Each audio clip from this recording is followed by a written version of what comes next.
పట్టుకున్నాడు. అగాధ జలాల్లోంచి లాక్కొచ్చి నిలబెట్టాడు.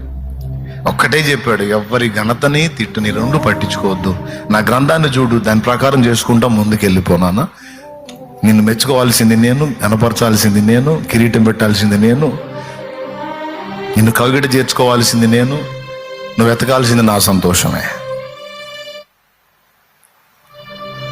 మరి అది చూసుకుంటే వెళ్ళాను. ఈరోజు మీ అందరికీ పరిచయం అయ్యేటట్టు చేశాడు ఆయన. కొండ మీద నేను నీకు చూపించిన ఆ మాదిరి చొప్పున నీవు కట్టాలి అని నాడు మోషేని పిలిచిన దేవుడు ఈరోజు నీకు నాకు కూడా మాదిరి గ్రంథంలో చూపించాడు. దాన్ని బట్టి నువ్వు నడవాలి, దాన్ని బట్టి నువ్వు పని చేయాలి, దాన్ని బట్టి నువ్వు పరిచర్య చేయాలి. ఒక్కటే లక్ష్యం, ఆత్మల రక్షణ. తమ్ముడు, ఆత్మల రక్షణ అదే ధ్యాస. నశించిపోతున్న ఆత్మల రక్షణ.